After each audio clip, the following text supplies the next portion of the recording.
The titles of my sermons last Sunday and today come from the way I've come to explain Unitarian Universalism, my version of an elevator speech, to put the most core tenets of our faith into words that can be shared in the time it takes an elevator to go from one floor to the next. It's in two parts, one for Unitarianism and one for Universalism. And last Sunday I talked about the consequences of the first part, the Unitarian part of my elevator speech, that comes from the fact of our interdependence. We are all in this together. The second part, the Universalist part of my elevator speech, comes from our faith in a better future. Together we shall be well. And that takes some unpacking. Most people these days, certainly within Unitarian Universalism, but also beyond this religion, have some sense of the interdependent web of all existence of which we are a part. And there's been some version of we're all in this together in a number of public service announcements regarding the coronavirus pandemic. But a claim that together we shall be well? Well, that's going to take a bit more work to grok. For one thing, it's a statement of faith, not of fact. It's not something that's true, given how much is clearly not well about our world. Nor is it a prognosis. Rather, it's about belief, specifically about believing in one another, that we have the potential and the power to make this world right. It's not a given. It's not a guarantee. It's certainly not about optimism. Instead, it's a call to engage one another, and it's a call to embrace a vision and a plan that will get us there. And where is there, you might ask? There's a part of traditional theology that's known as eschatology, a word that comes from the Greek meaning the study of the end. Actually, just about every religion has an eschatology. Religions offer explanations for how the world came into being, at least to try to make some sense of why we are here. And they offer thoughts on the ultimate destiny of life, the universe, and everything. Again, with an emphasis on what will happen to human beings. Even religions that have a cyclical view of existence have ideas of how everything ends in order that it might start over. So when I was taking theology classes in seminary, when I was formally applying the rubric of faith-seeking understanding to Unitarian Universalism, I needed to figure out what our eschatology is. I guess in an ultimate sense, we look to modern science to understand the universe and our place in it. Our creation story, by and large, is the scientific story of the Big Bang, cosmic expansion, the formation of galaxies, stars, and planets, the emergence and development of life, all of which is the amazing and wonderful story known as the epic of evolution. And if we want a cosmic view of the ultimate future, we can similarly look at the current understanding of our universe, namely that it will keep expanding forever. But that doesn't say a whole lot about what will happen to human beings in that future.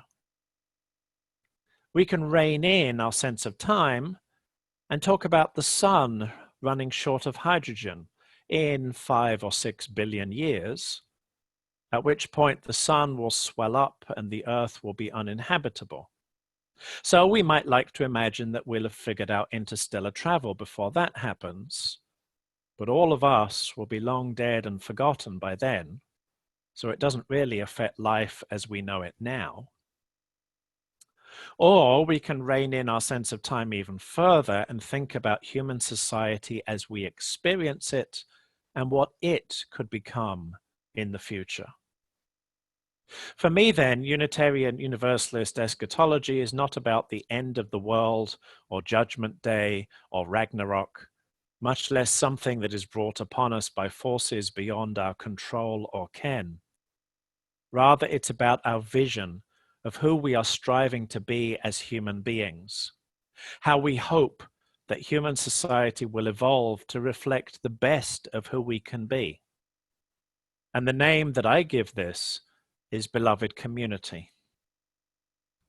As conceived by philosopher Josiah Royce and popularized by Dr. King, the beloved community is a society based on justice, equal opportunity, and loving kindness for all of our fellow human beings. As explained by the King Center, the beloved community is a global vision in which all people can share in the wealth of the earth. In the beloved community, poverty, hunger, and homelessness will not be tolerated because international standards of human decency will not allow it. Racism and all forms of discrimination, bigotry, and prejudice will be replaced by an all-inclusive spirit of kinship and solidarity. Unlike the eschatologies of most other religions, the beloved community is not something that is fated or destined, nor is it something that will be given to us. Rather, it's something that we can make happen if we work for it, something that we believe we have the potential and the power to realize. In terms of the parable of the long spoons, for example, when we decide to reject the hell of individualism where we only look out for ourselves, when instead we learn to feed one another so that we might all thrive, then that vision of heaven on earth is a vision of the beloved community. That's what I mean when I say that together we shall be well. Now, the word together is important, and I include it as a precondition for us to be well. Given that we're all in this together, if we think we know what the beloved community looks like, but it doesn't actually include everyone together, then it's not truly the beloved community. The beloved community doesn't leave anyone out. My reading this morning was the parable of the lost sheep from the Christian scripture known as the Gospel of Luke. It's one of 3 stories that Jesus tells about the lost becoming found, a response to his critics that he is spending too much time with people considered sinners and outcasts rather than the supposedly righteous and devout. The message in all 3 cases, to do a bit of theological translation into our terms, is that it's the people who are in trouble, whether by their own doing or because society put them there, who need extra help and support, not the people who are doing okay. The parable of the lost sheep itself is rather brief and to the point.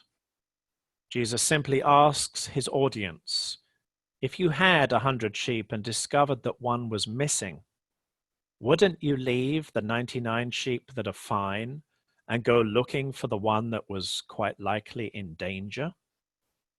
All of them matter, of course, but at that time there's one in particular that needs some extra help.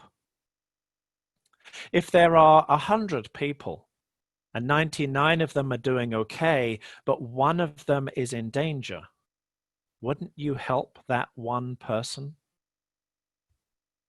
If I haven't larded this with enough clues already, let me tell you that this parable has recently become a popular explanation of Black Lives Matter. It's not that all lives don't matter. Indeed, as Universalists, we believe that they do. But right now, it's Black lives that are in danger and need some extra help. As another way of explaining it puts it, all lives won't matter until Black lives really matter too. We shall be well, but not until all of us can be well together. 6 months ago today, on March 13th, Louisville police killed Breonna Taylor in her home when she was asleep. The police had a warrant based on a tenuous connection with people selling drugs from a house over 10 miles away. and they broke down Taylor's apartment door in the middle of the night. Taylor's boyfriend, a licensed gun owner, thought that someone was breaking in. Kentucky has a stand your ground law, and he acted in self-defense against the unknown assailants. The police returned fire, shooting more than 20 rounds into the apartment, at least one officer firing blindly through a window from the outside, a window with closed curtains. Taylor was shot multiple times and she was pronounced dead at the scene. Her death certificate lists the manner of her death as a homicide, but as yet none of the police officers have been charged with murder. We've changed the name of syrup and sports teams, but there's still no justice for Breonna Taylor. Until there is justice, there can be no beloved community. The world we want to live in doesn't include such travesties. Not the racially based suspicions of criminal activities, not the botched warrants in black people's homes, not the police closing ranks and hiding what happened, not the lack of transparency and accountability, not the attacks on protesters, not those exploiting protests to do damage and make a bad situation worse, not the lack of criminal charges for a death ruled a homicide. All of these must be addressed. We must address them if we are to realize the beloved community. The good news is that for all of these evident problems and failings of our society, we may be closer to making some real and significant progress than ever before. The Reverend Dr. William Barber II has called for a third Reconstruction. And according to an article in the new issue of The Atlantic, the United States may have its best opportunity in 150 years to fulfill its promise of liberty and justice for all. The first Reconstruction, as those of you who watched the excellent four-part series by Dr. Henry Louis Gates Jr. know, took place in the 1860s and 1870s, when great strides were made in civil rights for African Americans before widespread acts of violence and terrorism by whites reimposed a system of white supremacy. The second Reconstruction took place in the 1960s, when new civil rights laws ended segregation and ensured access to voting that had been promised a century before. And now, the promise of a third Reconstruction is that systemic racism and economic inequality will be addressed. As Alicia Garza, co-founder of the Black Lives Matter movement, has put it, I think this country is at a turning point and has been for a little while. We went from celebrating the election of the first black president in history to bemoaning a white nationalist in the White House. People are grappling with the fact that we're not actually in a post-racial society.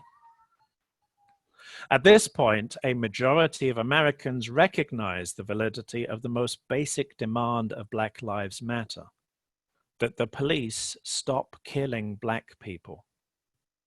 As Adam Serwer wrote in his Atlantic article, this request is so reasonable that only those committed to white supremacy regard it as outrageous. Some of the further demands of the movement, such as the call to defund the police, are less solidly embraced, but there is broad agreement that police should not be the solutions to problems like poverty, addiction, and homelessness, and that public resources should be used to meet the needs of communities. As Garza puts it, American society has turned to law enforcement to address the challenges that black communities face, but those challenges can't be solved with a badge and a gun. Certainly there are signs that more white Americans are waking up to the realities of race in the United States than ever before. It's a shame that it took cell phone video footage of black people being killed by grinning police to convince us, rather than simply believing what African Americans were telling us about their mistreatment. Still, as author of How to Be an Anti-Racist, Ibram Kendi put it, the 3 long, hot months from May 25th to August 25th compressed 400 years of American history into a cell phone video in which anyone could easily see that history for what it had always been, the violent defensiveness of white male supremacy. Thanks to that video evidence of racial injustice, thanks to the foundations that generations of Black activists have laid, more white Americans than ever before are now getting to grips with systemic racism, and not just individual bigotry. White supremacy, which doesn't just mean bigots in white hoods.